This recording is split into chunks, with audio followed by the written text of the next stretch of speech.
جس کے لیے میں انکار بھی کر سکتا ہوں، اسی لیے مجھے ہر صورت میں جانا پڑے گا۔ میں کیا کر سکتی تھی؟ اب تو اماں بھی نہیں تھیں، ان کو ہی اپنے پاس بلا لوں۔ بھابھی اور بہنیں سب اپنے گھروں میں رہتی تھی، اب میں کسی کو اپنے پاس بلاتی؟ اسی لیے میں چپ کر کے خود ہی شوہر کا انتظار کرنے لگی۔ لیکن مجھے کیا پتا تھا کہ یہ چند دن جو وہ پردیس میں گزاریں گے تو پھر کس طرح سے میری زندگی مشکل ترین ہو جائے گی۔ ایک دن میں دیور کو اسکول چھوڑنے گئی تو وہ پھر سے اسی راستے میں موجود تھا۔ میں بڑی ہی خاموشی سے جلدی سے اس کے پاس سے گزر گئی اور وہ مجھے دیکھتا ہی رہ گیا۔ یہ بات میرے دیور نے نوٹ کر لی تھی۔ میں اسکول کے اندر چلی گئی کیونکہ آج میرے دیور کے اسکول میں مدر ڈے تھا۔ اب بیچاری میری ساس تو تھی ہی نہیں، اسی لیے میں ہی اس کی ماں کی صورت میں اس کے اسکول والوں سے ملنے کے لیے چلی گئی۔ جیسے ہی میں میٹنگ روم میں داخل ہوئی وہ میرے بالکل سامنے ہی بیٹھا ہوا تھا۔ اس کی نظر مجھ پر پڑی تو جلدی سے کھڑا ہو گیا۔ اس کے چہرے پر پھیلی خوبصورت سی مسکراہٹ تو وہی تھی جو کچھ سال پہلے تھی، وہ بس ویسا ہی تھا، کچھ بھی تو نہیں بدلا تھا، ماں سوائے اس کے چہرے پہ پہلے سے ہی کچھ زیادہ ہی کی ڈرائی تھی۔ وہ بچپنا اب نہیں تھا۔ میں نے جلدی سے چہرہ نیچے کر لیا، لیکن شاید کچھ دیر ہو چکی تھی۔ وہ نہ جانے اور مجھے کتنی ہی دیر تک دیکھتا رہا کہ ولید نے اسے سر کہہ کے متوجہ کیا۔ سر، یہ میری بھابھی ہیں۔ ولید نے میرا تعارف کروایا۔ وہ کچھ ہوش میں آیا اور بڑی عزت و تکریم کے ساتھ بات کرنے لگا۔ میں بے حد کنفیوز تھی، نہ جانے کیوں میں ماضی کے جھرنگوں میں داخل ہو چکی تھی۔ ولید اس کی نظروں کے تعاقب میں نہ جانے کیا سے کیا سمجھ چکا تھا۔ میں نے کچھ بات کی اور پھر ساتھ ہی ولید سے کہا کہ اب چلو، گھر میں کافی کام ہے، لیکن اس کے سر نے نہ جانے کب ہمارے لیے کھانے پینے کی اشیاء منگوا لیں۔ ولید کھاتا جاتا تھا اور ساتھ میں یہ کہہ رہا تھا کہ ارے واہ بھابھی، آپ روز آیا کریں، سر نے تو آج بڑی ہی موجیں کروا دی ہیں۔ میں نے مرتے ہوئے 2 نوالے لیے اور پھر اٹھ کر باہر آ گئی۔ ولید کافی دیر کے بعد آیا۔ اس سے پہلے اس کا وہی سر میرے پیچھے ہی آ گیا تھا۔ میں تو پہلے ہی خود کو بچاتی ہوئی آ رہی تھی۔ میں نے جلدی سے رکشے میں بیٹھ کر ولید کو اشارہ کیا جو اسکول سے باہر نکل کر دوستوں کے ساتھ کھڑا تھا۔ ہم لوگ گھر آ گئے۔ گھبراہٹ کی وجہ سے سانس لینے میں دشواری ہو رہی تھی۔ ولید جلدی سے آ گیا اور کہنے لگا، اچھا تو بھابھی یہ کیا چکر تھا؟ آخر اس بات کا کیا مطلب ہے؟ ولید، کس بارے میں بات کر رہے ہو؟ ارے میں تو سر مبشر کو یاد کر رہا تھا، کتنے اچھے ہیں نا، آپ ان کو جانتی ہیں پہلے سے؟ نہیں، میں تو نہیں جانتی ان کو، میرا تو ان سے کوئی دور کا بھی واسطہ نہیں۔ اچھا ریلیکس، کیوں اس قدر گھبرا رہی ہیں؟ میں تمہارے بھائی کی وجہ سے کچھ پریشان ہوں، وہ نہ جانے کب آئیں گے، میں نے فکر مندی سے کہا، اور ہاتھ میں پکڑے گلاس کی تھرتھراہٹ سے وہ محفوظ ہو رہا تھا۔ بھائی یہاں نہیں ہے تو کیا ہوا، سر مبشر تو ہے نا؟ اور ساتھ ہی ہنسنے لگا۔ بات کرنے کے بعد اس نے ایک طنزیہ کہکا لگایا تاکہ میں سمجھ سکوں کہ وہ ہر بات کو جان چکا ہے۔ میں اس قدر خوف زدہ ہوئی کہ میں نے اس کے سامنے ہاتھ جوڑ دیے کہ خدا کے لیے کسی کو بھی مت بتانا۔ وہ میری اس حالت سے بہت محسوس ہو رہا تھا اور کہنے لگا کہ یہ تو اب مجھ پہ ہے نا کہ میں کس حد تک اس راز کو اپنے ذہن میں رکھتا ہوں۔ لیکن بھابھی، آپ کو دیکھ کر لگتا تو نہیں کہ آپ اس قدر، اف میرے خدا، دیکھنے میں تو آپ کو بے حد سیدھی سادی سمجھتا تھا، اور آپ لگتی بھی کچھ ایسی ہی ہیں، لیکن آپ نے کیسے کیسے گل اپنے زمانے میں کھلائے ہوئے ہیں۔ اب دیکھیں کیسے پردے اٹھ رہے ہیں تو کیسے راز کھل رہے ہیں۔ لیکن کوئی بات نہیں، اگر آپ میرا ایک کام کر دیں تو میں یہ راز کسی کو بھی نہیں بتاؤں گا، لیکن اس کے لیے آپ کو میری ایک شرط پوری کرنی ہوگی۔ میں اس وقت جس مصیبت میں پھنس چکی تھی، میں نے ساری شرائط کو ماننے کی حامی بھر دی۔ میں نے کہا کہ مجھے ہر شرط منظور ہے، کیونکہ میرے ذہن میں تو یہی تھا کہ شاید مجھ سے پیسے مانگے گا یا کوئی قیمتی چیز، اس لیے میں بے حد مطمئن تھی۔ ولید، تمہیں جو کچھ بھی چاہیے مجھے بتا دو، لیکن میرے ان جڑے ہوئے ہاتھوں کی طرف دیکھو کہ خدا کے لیے کسی کو بھی مت بتانا۔ جی بہتر نہیں بتاؤں گا، لیکن اس شرط کو پورا ہو جانے کے بعد وہ شرط میں آپ کو کل ہی بتاؤں گا۔ میں نے کہا کہ آج ہی بتا دو، کیونکہ میں نہیں چاہتی کہ اس کام میں کوئی بھی تاخیر ہو۔ ارے بھابھی جان، آج تو کسی بے حد ضروری کام سے باہر جا رہا ہوں، کل لازمی بتاؤں گا، پلیز اس قدر بے چین تو مت ہوں۔ یہ کہہ کر وہ باہر چلا گیا اور مجھے پوری رات کے لیے سولی پر لٹکا گیا۔ خیر، میں نے ہمت کی اور اٹھ کر معمول کے مطابق کام کیے۔ عبید کی مجھے اس لمحے کال آ گئی۔ میرا وجود سوکھے پتے کی طرح کانپنے لگا۔ ولید نے سب کچھ بتا دیا ہے۔ کافی دیر تک فون بجنے کے باوجود بھی میں نے فون نہیں اٹھایا۔ وہ بول بول کر خود ہی بند ہو گیا۔ ولید پورا دن باہر گھومنے پھرنے کے بعد گھر واپس آیا تو میں اس کی ہی منتظر تھی۔ کہنے لگا، بھابھی شرط تو میں کل ہی بتاؤں گا، اور کھانا میں نے باہر آج دوستوں کے ساتھ کھا لیا، اس لیے آپ بھی اپنے کمرے میں جا کر جلدی سے سو جائیں، بھائی کل یا پرسوں تک آ جائیں گے۔ وہ اس قدر آرام سے یہ سب کہہ رہا تھا کہ میں اس کی عمر اور ذہن دونوں کا معاوضہ کر رہی تھی اور اپنے کمرے میں چلی گئی۔ رات بھر میں سولی پر ہی لٹکی رہی، نہ ڈھنگ سے کھا سکی اور نہ ہی پی سکی۔ نہ جانے کیوں مجھے لگا کہ ساتھ والے کمرے میں کوئی خسر پھسر کر رہا ہے۔ ہمارے گھر میں سارے کمرے ایسے ہی تھے کہ ایک کے ساتھ دوسرا کمرہ موجود تھا۔ مجھے آوازیں پہلے سے زیادہ آنے لگی تو میں نے اپنے کمرے میں سے ہی اس کمرے کے دروازے پر بنے سوراخ سے جھانکنے کی کوشش کی۔ میرے پیروں تلے سے زمین ہی نکل گئی، کیونکہ اس کے ساتھ والے کمرے میں میرا دیور ایک عورت کے ساتھ چپک کر بیٹھا ہوا تھا۔ وہ عورت اس کے بہت ہی قریب تھی اور وہ بار بار اس کے کان میں کوئی خسر پھسر کرتا تھا۔ یہ سلسلہ کافی دیر تک چلتا رہا۔ پہلے تو یہی دل کیا کہ ابھی جا کر اس کو پکڑ کر بے شمار جوتے لگاؤں، لیکن پھر دوسرے ہی لمحے یہ سوچ ستانے لگی کہ ولید بے حد تیز ہے، یہ نہ ہو کہ وہ میرے جانے پر کہیں اس عورت کو ادھر ادھر چھپا دے اور پھر اپنے کہے کو مانے ہی نہیں۔ اسی لیے میں نے 1 یا 2 دن مزید انتظار کرنے کا سوچا کہ اگر میں نے اس کو اس حالت میں دیکھا تو پھر اس کو کبھی بھی معاف نہیں کروں گی۔ خیر بڑی ہی مشکل سے وہ رات گزری۔ اگلے دن اتوار تھا، اس لیے اس نے اسکول نہیں جانا تھا، اسی لیے میں بھی بے فکری سے سوئی رہی۔ لیکن جیسے ہی مجھے ایک دم سے یاد آیا تو میں جلدی سے اٹھی اور جا کر ولید کو جگایا۔ وہ ایک دم سے ہڑبڑا کر اٹھ بیٹھا اور ساتھ ہی کہنے لگا کہ بھابھی اتوار کو تو اسکول سے سونے دیا کریں۔ وہ میں کہہ رہی تھی کہ میں گرم گرم ناشتہ بنانے لگی ہوں، تم بھی ابھی کھا لو۔ وہ میرے چہرے کی جانب دیکھنے لگا اور پھر کچھ کہے بنا ہی میرے پیچھے پیچھے کچن میں آ گیا۔ وہاں ایک سٹول پر بیٹھا اور ساتھ ہی جمائیوں پر جمائیاں لینے لگا۔ رات بھر سوئے نہیں ہو کیا؟ میں نے تو ایک ویسے ہی رسمی سی بات کی تھی، لیکن اس بات کو نہایت غلیظ رنگ دے گیا وہ، اور فوراً سے کہنے لگا کہ بھابھی جی رات بھر جاگنا تو آپ کا کام ہے کسی کی یادوں میں بھلا ایک معصوم سا بچہ کیا کروں گا جاگ کر۔ میں اس کی اس بات پر اس قدر شرمندہ ہو گئی اور پھر مزید کوئی بات ہی نہ کر سکی۔ وہ بڑے ہی مزے سے ناشتہ کرتا رہا۔ جب پیٹ بھر گیا تو کہنے لگا کہ بھابھی میری بات سنیں، آپ ایویں ڈر نہ جایا کریں، بڑی اچھی ہیں آپ، اور میری شرط سن لیجئے کہ میں ایک ہی شرط پر بھائی کو آپ کی حقیقت نہیں بتاؤں گا کہ اگر آپ میری یہ بات مان لیں اور اس کے بعد پھر جو کچھ ولید نے مجھ سے کہا وہ سننے کی ہمت میں کہاں سے لائی کہ میں نے کس طرح سے وہ بات سنی یا میں کس طرح سے اس بات کو سہ سکی، یہ تو میرا خدا ہی جانتا ہے نا۔ ولید تمہیں آخر شرم کیوں نہیں آئی یہ بات کرتے ہوئے؟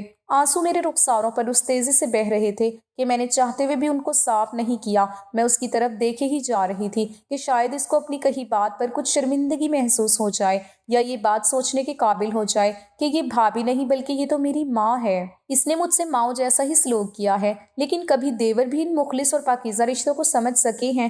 کبھی بھی نہیں سمجھتے۔ اسی لیے تو اس گھٹیا انسان نے اپنے انتہائی کم عمری میں ایسی گھٹیا بات کر دی تھی۔ تمہیں علم ہے کہ کیا کہہ رہے ہو؟ جی میں وہی کہہ رہا ہوں جو آپ سن رہی ہیں۔ اگر آپ نے میری اس بات پر غور نہیں کیا تو پھر آپ نتائج کی ذمہ دار خود ہی ہوں گی۔ یہ بالکل وہی بات تھی کہ آگے کنواں پیچھے کھائی، کیونکہ اگر میں اس کی بات نہیں مانتی تو بھی پھنستی ہوں، لیکن اگر بات مان لیتی ہوں تو بھی میں ہی مرتی ہوں۔ اسی لیے خوب سوچ و وچار کے بعد میں نے یہ سوچ لیا کہ موت ہی ایسی زندگی سے بہتر ہے۔ یا اللہ میں کیا کروں، میری مدد فرما۔ بے شمار آنسو میری آنکھوں میں سے بہتے ہوئے میرے چہرے پر بہہ نکلے۔ میں وہیں پر ہی کچن کے سٹول پر ہی بیٹھ گئی کہ یہ شرط میں کس طرح سے مانوں، میں کیا کروں، یہ سوچتی ہی رہی، لیکن میں کچھ سمجھ ہی نہیں سکی اور پھر میری روٹی بھی جل گئی۔ نہ میں ناشتہ کر سکی اور نہ ہی کچھ اور، بس وہیں کچن میں بیٹھی روتی رہی۔ ولید کہیں باہر جا چکا تھا۔ میرے دل سے اس کے لیے شدید نفرت نکل رہی تھی کہ یہ اتنا سا لڑکا میری دن رات کے قرار کا کس قدر دشمن بن چکا ہے۔ خدایا اس کو ہدایت نصیب فرما۔ ابھی کچھ ہی دیر اسے باہر گئے ہوئے ہوئی تھی کہ وہ واپس آ گیا اور کہنے لگا کہ بھابھی پھر آپ نے کیا سوچا ہے؟ تم یہ سب کچھ کیوں کر رہے ہو؟ کس بات کا بدلہ مجھ سے لے رہے ہو؟ بھابھی جی آپ سے بھلا کس بات کا بدلہ میں نے لینا ہے؟ آپ تو مجھے اپنی ماں جیسی ہی ہیں، اور پھر اپنی ماں کو بھلا کون تنگ کرتا ہے؟ اس کی ایک ایک بات سے شیطانیت جھلک رہی تھی۔ میرا دل چاہ رہا تھا کہ میں اس کے منہ کو نوچ کر رکھ دوں۔ کہنے لگا بھابھی جی پھر آج رات کو تیار رہیے گا، میں آپ کا انتظار کروں گا۔ اللہ تجھے ہدایت کے دائرے میں رکھے۔ کس گناہ کی سزا مل رہی ہے مجھے یہاں پر رہتے ہوئے؟ میں تو انتظار ہی کرتی رہی کہ دن ہی بڑھا دے، رات کبھی نہ ہو، کیونکہ اس رات میں تو میرے منہ پر کالک ہی مل دینی تھی، کیونکہ اس کالک کی سیاہی سے اور کچھ نہیں تو میرے دن کے اجالے میلے لازمی ہو جانے تھے۔ میں چپ چاپ بیٹھی رہی کہ شام کی اذانیں شروع ہو گئیں، یعنی کہ رات ہونے میں کچھ ہی دیر باقی ہے، مطلب کہ میری موت کے پروانے میں کچھ ہی لمحے باقی ہیں۔ عشاء کی اذانیں شروع ہو گئیں اور میں نماز کے لیے اٹھ گئی۔ میں جائے نماز پر کھڑی ہی ہوئی تھی کہ دروازے پر زور زور سے دستک ہونے لگی۔ میں اب نماز تو نہیں توڑ سکتی تھی نا، اسی لیے میں نے دروازے پر ہونے والی دستک کی پرواہ کیے بنا ہی نماز کو جاری رکھا۔ دستک ابھی بھی ہو رہی تھی، لیکن میں اس گناہ سے بچنے کے لیے اللہ کے حضور ہی کھڑی رہنا چاہتی تھی۔ اب دروازے پر ہونے والی دستک تھم چکی تھی، میں نماز بھی پڑھ چکی تھی، اب دعائیں مانگنے میں مصروف تھی کہ باہر والا دروازہ کھلنے کی آواز آئی۔ میں تیزی سے اٹھی اور میں نے اپنے کمرے کے اندر والی سائڈ کی کنڈی لگا دی۔ دروازے پر ولید ہی تھا، اس کے پاس ڈپلیکیٹ چابی ہوتی تھی، اس کے ذریعے وہ گھر میں آ چکا تھا۔ اس نے میرے دروازے پر خوب دستک دی، لیکن میں نے دروازہ نہ کھولا۔ بس اس کی یہی آواز آئی کہ بھابھی، آپ اپنے لیے خود ہی مصیبتیں جمع کر رہی ہیں، آپ کو اپنا خود ہی احساس نہیں ہے تو پھر کوئی آپ کا احساس کس طرح سے کر سکتا ہے۔ وہ کافی دیر تک دروازے پر کھڑا ہو کر بول بول کر چلا گیا، لیکن میں نے بھی سوچ لیا تھا کہ آج کی رات تو میں بھی دروازہ نہیں کھولوں گی، پھر کچھ بھی ہو جائے دیکھا جائے گا۔ پوری رات میں نے سکون سے سو کر گزاری اور صبح اٹھتے ہی میں کچن میں گئی اور ولید سے کہا کہ آج سے تم خود ہی اسکول چلے جایا کرو، کیونکہ مجھے اور بھی بہت سارے کام ہوتے ہیں۔ وہ میرے منہ کی طرف دیکھ رہا تھا، اس نے ایک لفظ بھی نہیں کہا اور ساتھ ہی اپنا بیگ اٹھایا اور گھر سے باہر نکل گیا۔ لیکن میں کچھ ہی دیر کے بعد راستہ بدل کر اس کے پیچھے ہی چلی گئی، کیونکہ میں بھی دیکھنا چاہتی تھی کہ یہ کن کاموں میں پڑا ہوا ہے اور اس کے تعلقات کیسے لوگوں کے ساتھ ہیں، کیونکہ جتنی اس کی عمر تھی اس سے تو بہت بڑے بڑے وہ کام کر رہا تھا۔ میں اس کے پیچھے پیچھے چل رہی تھی، اس سے بے خبر رکھتے ہوئے اور اس کے اسکول کے راستوں کو بدل بدل کر جاتے ہوئے۔ جب میں اس کے اسکول کے قریب پہنچی تو میں نے گارڈ سے پوچھا کہ ولید اسکول پہنچ گیا؟ تو وہ کہنے لگا کہ ہاں پہنچ گیا ہے۔ میں کچھ مطمئن سی ہو کر گھر کی طرف لوٹ آئی۔ جب میں گھر کی طرف لوٹ رہی تھی تو سر مبشر مجھے راستے میں ملے اور کہنے لگے کہ میرے ساتھ آپ نے یہ سب کچھ کیوں کیا؟ مسلسل میری آنکھوں میں دیکھتے ہوئے، مجھ سے ہی مخاطب ہوتے ہوئے میں نے پہلے تو تیز تیز چلنا شروع کر دیا، لیکن جب مسلسل اسے اپنے پیچھے چلتے ہوئے پایا تو ایک دم سے ایک جگہ پر رک گئی اور اس سے پوچھا کہ اگر ماضی نہیں بھلایا جاتا تو اس وقت کہیں غائب نہیں ہونا تھا نا؟ اب جبکہ میں اپنے گھر میں بہت خوش ہوں تو پھر مجھ سے کیوں یہ سب کچھ کروانے پر مجبور کر رہے ہو؟ تمہیں کیا لگتا ہے کہ تمہارے اس طرح کرنے پہ میں حال میں سے پھر سے ماضی میں کہیں چلی جاؤں گی؟ تو یہ تمہاری بھول ہے، ایسا کبھی بھی نہیں ہوگا۔ میں اچھی خاصی اس کو سنا کر تیزی سے چلتی گھر کی طرف تقریباً دوڑتے ہوئے داخل ہو گئی۔ میں ایک دم سے بے حد حیران ہوئی کہ دروازے پر لگا تالا اب نہیں تھا۔ میں نے جلدی سے دروازہ کھولا تو خوشی کی انتہا نہ رہی کہ سامنے عبید کھڑے تھے، لیکن وہ ہمیشہ کی طرح نہیں مسکرا رہے تھے، بے حد تھکے ہوئے تھے۔ میں بھاگ کر ان کے سینے سے جا لگی، وہ جلدی مجھے ایک طرف کرتے ہوئے کمرے میں چلے گئے۔ میں ان کے اس رویے سے بے حد پریشان ہوئی کہ یہ سب کچھ کیا ہو رہا ہے۔ ایک دم سے میرے ذہن میں یہ آیا کہ شاید ولید نے انہیں کہیں کچھ ایسا نہ بتا دیا ہو۔ وہ شاور لے کر باہر نکلے تو میں نے کہا کہ میں ناشتہ بناتی ہوں، کر لیں۔ انتہائی سرد مہری سے مجھے جواب دیا گیا کہ میں ناشتہ کر کے آیا ہوں۔ عبید، کچھ ہوا ہے کیا؟ میں نے مزید قریب جا کر پوچھا تو کہنے لگی کہ نہیں، ابھی ہوا تو نہیں، لیکن بہت جلد بہت کچھ ہونے والا ہے، تم جاؤ۔ میں ٹپ ٹپ رونے لگی اور پہلے سوچنے لگی کہ اے خدا، میری ماضی سے کسی بھی طرح میرا پیچھا چھڑا دے۔ میں نہیں جانتی کہ میرے کون کون سے گناہ اس قدر زیادہ ہیں کہ جن کی مجھے ایسی سزائیں مل رہی ہیں۔ ولید کے آنے پر عبید کا موڈ بالکل ٹھیک تھا اور وہ ہنس ہنس کر اس سے باتیں کر رہے تھے۔ میرے دل میں ولید کے لیے شدید نفرت جاگ چکی تھی کہ یہ لڑکا میرے لیے بے انتہا وبال بن چکا تھا۔ عبید نے مجھ سے کہا کہ اب میں آ گیا ہوں تو تم کچھ دنوں کے لیے بہتر ہے کہ امی کی طرف رہ آؤ۔ لیکن میں کیوں جاؤں؟ ابھی تو آپ گھر واپس آئے ہیں، ابھی میں نے کہیں نہیں جانا۔ لیکن خدا کو کچھ اور ہی منظور تھا کہ شام کو کال آ گئی کہ میری بڑی بھابھی کی طبیعت بے حد خراب ہے، اسی لیے مجھے جلدی سے وہیں پر ہی ہونا چاہیے۔ عبید مجھے امی کی طرف باہر ہی اتار کر واپس آ گئے اور میں گھر میں چلی گئی۔ لیکن جیسے ہی میں گھر میں داخل ہوئی تو سامنے بیٹھے اس شخص پر نظر پڑتے ہی میری سانسیں رکنے لگ گئیں۔ سامنے صوفے پر ہی مبشر بیٹھا ہوا تھا، اس نے مجھے نہیں دیکھا تھا، اسی لیے میں تیزی سے بھابھی کے کمرے کی طرف آ گئی، جہاں بھابھی بالکل ٹھیک بیٹھی مسکرا رہی تھی۔ یہ کیا بھابھی، آپ بالکل ٹھیک ہیں؟ تو پھر آپ نے ایسا مذاق کر کے مجھے یہاں کیوں بلایا ہے؟ ارے آؤ تو صحیح، یہ جو باہر بندہ بیٹھا ہوا ہے یہ میری چھوٹی بہن کے رشتے کے لیے آیا ہے، میں نے اسے یہیں بلا لیا تاکہ تمہارے بھائی اس سے مل لیں۔ اور ساتھ ہی ایک دوسرے سے کھل کر باتیں کر لیں، کیونکہ اس کے ماں باپ نہیں ہے اور جو کچھ بھی کرنا ہے نا اس نے خود ہی کرنا ہے۔ بھابھی مجھے بے حد راز سے اور خوش ہو کر بتا رہی تھی اور میں ان کے منہ کی طرف دیکھ رہی تھی کہ اگر آپ نے اس سے رشتہ کرنا ہے تو پھر مجھے یہاں جھوٹ بول کر بلانے کا کیا مقصد بنتا ہے۔ میں واقعی بھابھی سے ناراض ہو چکی تھی، اس لیے کچھ بھی نہیں کہہ رہی تھی۔ وہ مجھے منانے کی مسلسل کوششیں کر رہی تھیں، لیکن میں ایک طرف منہ بنا کر بیٹھ گئی۔ کچھ ہی دیر کے بعد بھائی نے ہم سب سے کہا کہ کھانا لگائیں۔ میں نے نہ چاہتے ہوئے بھی کھانا لگایا اور پھر اس پہ مصیبت کی مجھے وہ کھانا ساتھ بیٹھ کر کھانا بھی پڑا۔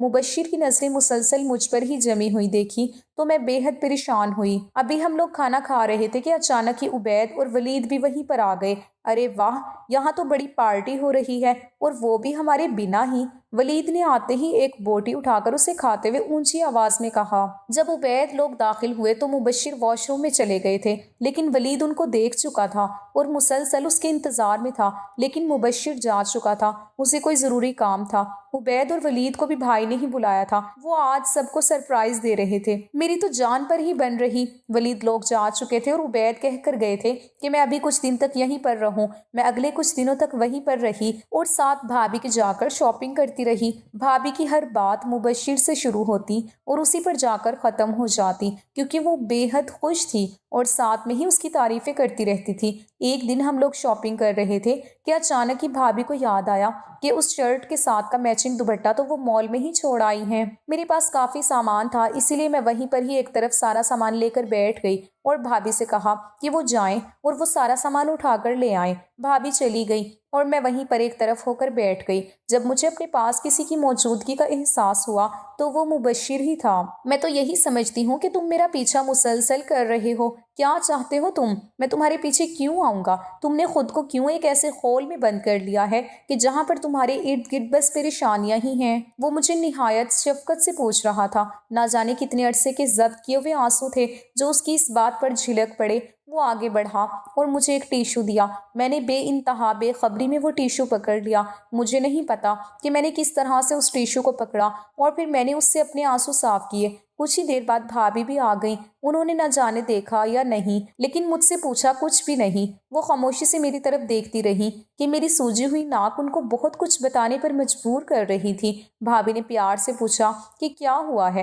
میں نے سادگی سے جواب دیا کہ اماں ابا بہت یاد آ رہے ہیں۔ انہوں نے مجھے گلے سے لگایا اور ساتھ لے کر چل پڑی۔ آج کی شاپنگ بس اتنی ہی تھی، کیونکہ میری طبیعت ٹھیک نہیں تھی۔ جب ہم لوگ گھر پہنچے تو بھائی کی بہت اونچی آواز میں باتیں کرنے کی آوازیں آ رہی تھیں، جیسے کہ وہ کسی سے لڑائی کر رہے ہیں۔ ہم لوگ تیزی سے اندر گئے تو اندر عبید بیٹھے ہوئے تھے۔ وہ میرے ہی بارے میں کچھ الٹا سیدھا بول رہے تھے کہ میں کوئی آوارہ لڑکی ہوں جو مال میں یوں غیر لڑکوں کے ساتھ ملتی رہتی ہوں۔ بھائی سے یہ بات بالکل بھی برداشت نہیں ہوئی اور وہ میری طرف بڑھے اور پوچھنے لگے کہ یہ سب کچھ کیا ہے بیٹا؟ بھائی ہمیشہ مجھے بیٹا کہہ کر ہی پکارتے تھے۔ ارے یہ کیا بتائے گی؟ ہماری تو قسمت ہی خراب تھی جو ہم نے اس کو گھر میں جگہ دی۔ بس اب اسے رکھیں اپنے گھر، میرا اس کے ساتھ کوئی تعلق نہیں۔ ایک دم سے عبید کی منہ سے یہ بات سنی تو میں نے بھائی سے کہا کہ ابھی اور اسی وقت ولید اور مبشر کو بلائیں۔ بھائی نے فوراً ہی دونوں کو یہاں کال کر کے بلایا۔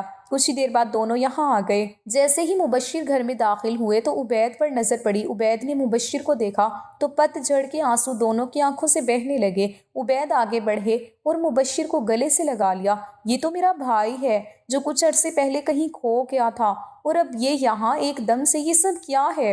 ایک دم سے مبشر بھی ماضی میں چلے گئے جہاں پہ انہیں سب کچھ یاد آنے لگا۔ وہ کہنے لگے کہ جب ابا کی وفات ہوئی تو میں اس وقت آرمی جوائن کر چکا تھا۔ آرمی والوں کی نوکری پھر ایسی ہی ہوتی ہے کہ کبھی یہاں تو کبھی وہاں۔ پھر ایک دن جب میری ٹریننگ ختم ہوئی تو مجھے بارڈر کے بالکل قریب ہی تعینات کر دیا گیا۔ وہاں پہ وہ علاقہ غیر کا ایک نشان تو لگا ہوا تھا، لیکن مجھے نہ جانے رات کے اندھیرے میں پتہ کیوں نہیں لگا تو میں نے وہ بارڈر پار کر لیا۔ بس پھر میں ہندوؤں کے چنگل میں اس کی قید میں جا پڑا۔ میں وہاں پھر 4 سال رہا۔ وہاں کے 4 سال میرے 400 سالوں کے برابر ہیں، کیونکہ بہت ہی بری قید و بند کی صحبتیں تھیں، ہر روز ظلم و ستم کا۔ پھر ایک دن میں نے اپنی ایک انگوٹھی اتار کر اپنے ایک دوست کو دی کہ اگر میں یہاں شہید ہو گیا تو یہ میرے گھر میری ماں کو پہنچا دینا۔ اب مشکل یہ پیش آئی کہ وہی مجھ سے پہلے شہید ہو گیا۔ بس میری لاش کو اخبار میں دے دیا گیا اور اس میں اس انگوٹھی کو بڑے ہی واضح کر کے دکھایا گیا۔ میرے گھر والوں نے جب وہ خبر پڑھی تو مجھے تو وہ رو پیٹ کر صبر کر بیٹھے۔ ہمارے چچا اور تایا تو سب سے زیادہ خوش تھے کہ چلو ایک بیٹا تو گیا، اب ساری جائیداد کے وارث ہم سب خود ہی ہوں گے، اسی لیے میرا وہاں ایک دم سے سب کے سامنے آ جانا کسی بھی خطرے سے کم نہیں تھا، اس لیے میں روح پوش ہی رہا۔ لیکن میری ماں نے بارڈر کے پاس ہی ڈیرا لگا لیا کہ وہ یہ سمجھتی تھی کہ میں زندہ ہوں۔ بس ایک ماں کی ایسی دعا تھی کہ میں واقعی زندہ تھا۔ ان کی قید سے جب نکلا تو میری ماں وہیں پر ہی بارڈر پر ایک جھگی میں رہتی تھی۔ ان کا کچھ حلیہ بھی ایسا ہی تھا کہ میں بھی پہلی دفعہ میں پہچان سکتا تھا۔ جب وہ میرے پاس آئیں تو میں ان کو اپنے ساتھ ہی گھر لے آیا۔ اب قید کے کچھ تو اثرات ہوتے ہی ہیں نا۔ میں اپنے گھر کا پتہ مکمل طور پر بھول چکا تھا۔ پھر میں شہر کی خاک چھانتے ہوئے واپس ہی اپنے شہر میں آ چکا تھا، جہاں پر میں نے ایک اسکول میں پڑھانا شروع کر دیا۔ وہاں میں نے ایک دن ولید کو دیکھا۔ کیونکہ میری قید کے دوران یہ بہت چھوٹا تھا، لیکن اس کے ماتھے پر یہ ابھرا ہوا تل اس کی نشانی بن گیا اور اسے پہچان لیا۔ اب میں نے اس سے خوب دوستی کی اور اس کو سب کچھ بتا دیا۔ اس نے کہا کہ یہ ہر صورت میں مجھے اپنے ساتھ گھر لے کر ہی جائے گا۔ پھر ایک دن میں نے بھابھی کو بھی دیکھا تو ولید کہنے لگا یہی آپ کو گھر لے کر جا سکتی ہے۔ بس پھر میں نے اس سے میل ملاپ بڑھانے کی کوشش کی، لیکن آفرین اس عورت پر کہ اس نے مجھے کوئی ذرا بھی لچک نہیں دی، بلکہ اس نے ہمیشہ ہی مجھ سے بہت ہی سخت اور تند و تیز لہجے میں بات کی، اور پھر اس نے ولید کی بھی کوئی بات نہیں مانی۔ ماں جی میرے ساتھ ہی ہیں۔ ایک دم پچھلے کمرے میں سے ایک انتہائی نفری سے خاتون نکلی اور آتے ہی تینوں بیٹوں کو اور مجھے گلے سے لگا لیا۔ ہم سب ہی بے حد خوش تھے، لیکن ولید کی خوشی تو دیدنی تھی، کیونکہ وہ سب سے چھوٹا ہونے کی بنا پر سب سے زیادہ ماں کو یاد کرتا تھا۔ ہم سب کے چہرے کھلے ہوئے تھے، سب کے چہروں پر بے حد اطمینان تھا، کیونکہ اب چچا تایا کا بھی کوئی خطرہ نہیں تھا، کیونکہ مبشر کے پاس ایک فوجی گارڈ ابھی بھی موجود تھا۔ عبید نے سب کے سامنے مجھ سے معافی مانگی تھی اور میں نے بھی ان کو دل سے معاف کر دیا تھا۔